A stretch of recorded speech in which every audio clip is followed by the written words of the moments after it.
வணக்கம், இது நம்ம ஆர்ஜி ஃபேமிலி கிச்சன். இன்றைக்கி நம்ம சேனலில் சும்மா மணக்க உதிரியாக பாஸ்மதி ரைஸை யூஸ் பண்ணி சோயா பிரியாணி எப்படி பண்ணுறது அப்படிங்கிறது தான் இந்த வீடியோவில் பார்க்க போகிறோம். சும்மா பிரியாணி உதிரியாக வந்திருக்கு, செம்ம டேஸ்ட்டாக வந்திருக்கு. வீடியோ ஸ்கிப் பண்ணாமல் பார்த்து இதே மாதிரியே நீங்கள் ட்ரை பண்ணுங்கள். இப்போ வாங்க இந்த பிரியாணி எப்படி பண்ணுறது அப்படிங்கிறத வீடியோக்குள்ளே போய் பார்க்கலாம்.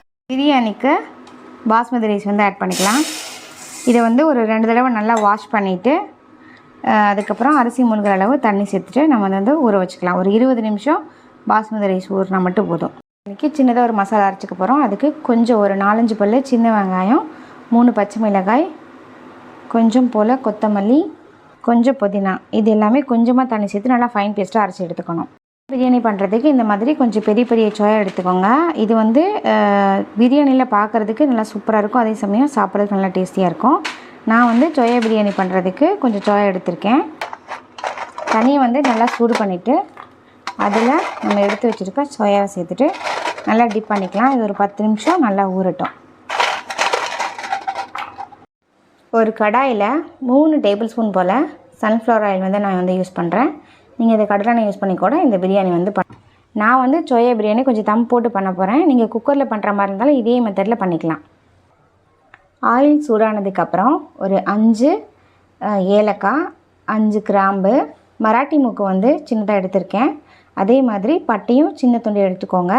கல்பாசி, ஸ்டார்ப்பு, ஒரு ஸ்டார்ப்பு, ஒரு ஸ்பூன் அளவு சோம்பு. இந்த ஸ்பைசஸ் எல்லாமே ஆயில் சூடானதுக்கப்புறம் நம்ம ஆயில் ஆட் பண்ண போகிறோம். இது கூட பிரியாணி இலையும் சேர்த்துக்கலாம். கிராம்பு வெடிச்சு வரும். அதுக்கப்புறம் மீதி இன்க்ரீடியன்ட் எல்லாம் ஆட் பண்ணணும். ஸ்பைசஸ் எல்லாம் ஆயிலில் பொரிஞ்சதுக்கப்புறம் ஒரு பெரிய வெங்காயத்தை பொடியை நறுக்கி எடுத்து வச்சுருக்கேன். இதை ஆட் பண்ணிக்கலாம்.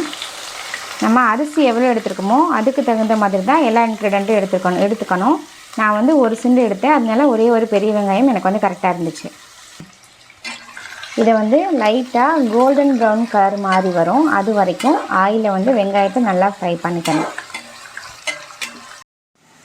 பாருங்கள், வெங்காயம் நல்லா இந்தளவு வதங்கினதுக்கப்புறம் நம்ம அரைச்சி வச்சுருந்தோம் பார்த்தீங்களா, சின்ன வெங்காயம், பச்சை மிளகாய், புதினா, கொத்தமல்லி, இந்த பேஸ்ட் ஆட் பண்ணிவிட்டு 1 நிமிஷம் ஆயிலை வதக்கிக்கலாம்.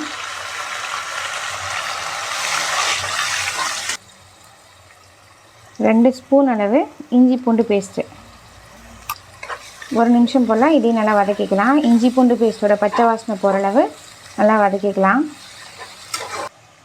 ஒரு 3 பெரிய தக்காளியை கட் பண்ணி எடுத்து வச்சுருக்கேன்.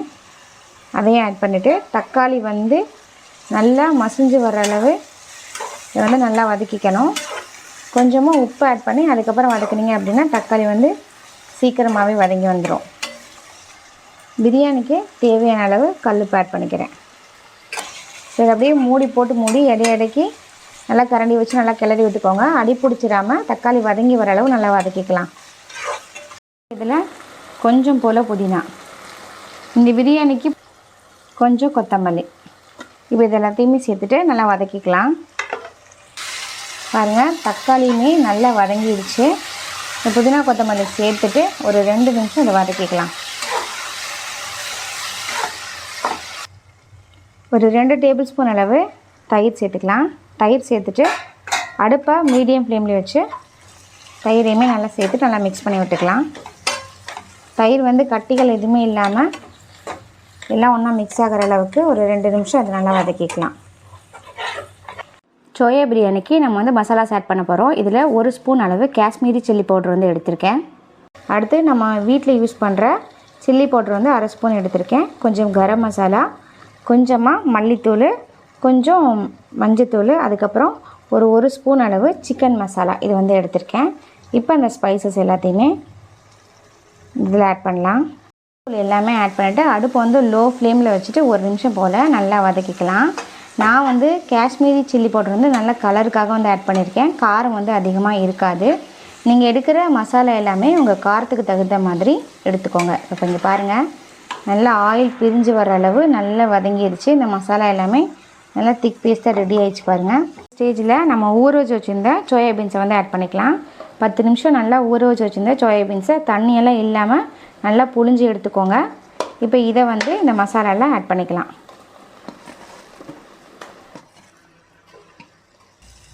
அடுப்பை லோ ஃப்ளேமில் வச்சுட்டு நல்லா கிளறி விட்டுக்கோங்க. இந்த மசாலா எல்லாமே சோயா பீன்ஸில் நல்லா உள்ளே இறங்குற மாதிரி ஒரு 2 நிமிஷம் மட்டும் அடுப்பை கம்ப்ளீட்டாக லோ ஃப்ளேமில் வச்சு இதை நல்லா கிளறி விட்டுக்கோங்க. அடிப்பிடிக்காமல் பார்த்துக்கோங்க. மசாலா எல்லாமே இந்த சோயாவில் நல்லா இறங்கணும். அப்போ தான் இந்த சோயாபீன் சாப்பிட்றதுக்கு நல்லா டேஸ்டியாக இருக்கும். 2 நிமிஷம் போல் சோயா நல்லாவே ஆயிலில் ஃப்ரை பண்ணியாச்சு. இப்போ தண்ணி சேர்த்துக்க போகிறோம். நம்ம எந்த கப்பில் ரைஸ் எடுத்தோமோ அதில் 1 கப்புக்கு 1.5 கப் அளவு தண்ணி சேர்த்துக்கணும். பாஸ்மதி ரைஸ் அப்படிங்கிறனால 1க்கு 1 ஆட் பண்ணிக்கோங்க. நான் அரிசி ஊற வச்சிருந்த தண்ணியை தான் நான் எடுத்திருக்கேன். தண்ணி ஆட் பண்ணியாச்சு. இப்போ நல்லா ஒரு கொதி வந்ததுக்கப்புறம் உப்பு காரம் பார்த்துட்டு நம்ம அரிசி ஆட் பண்ணிக்கலாம். நல்லா கொதிக்க ஆரம்பிச்சிருச்சு. இந்த ஸ்டேஜில் உப்பு காரம் பார்த்துட்டு நம்ம அரிசி ஆட் பண்ணிக்கணும். எனக்கு உப்பு காரம் எல்லாமே சரியாக இருக்குது. ஸோ நான் பாஸ்மதி ரைஸ் இதில் ஆட் பண்ணிக்கிறேன்.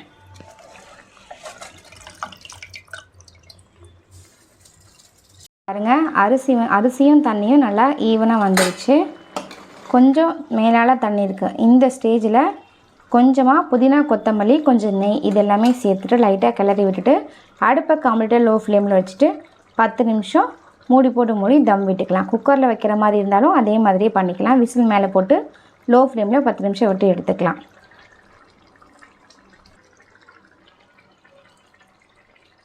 ஒரு 10 நிமிஷம் தம்மில் போட்டுட்டு அடுப்பை ஆஃப் பண்ணிவிட்டு அப்புறம் ஒரு 10 நிமிஷம் தம்மில் இருக்கட்டும். அதுக்கப்புறம் ஓப்பன் பண்ணி பாருங்கள். பிரியாணி சூப்பராக ரெடியாகி வந்திருக்கு. நல்லா உதிரியாக பாஸ்மதி ரைஸில் இங்கே பாருங்கள் எவ்வளோ சூப்பராக ரெடியாகி வந்திருக்குன்னு. சோயாவும் சூப்பராகவே வெந்திருக்கு. பாருங்கள், சூப்பராக வந்திருக்கு. இந்த ரெசிபி நீங்கள் ட்ரை பண்ணி பாருங்கள். இந்த சோயா பிரியாணியோட டேஸ்ட்டு அவ்வளோ அட்டகாசமாக இருக்கும்.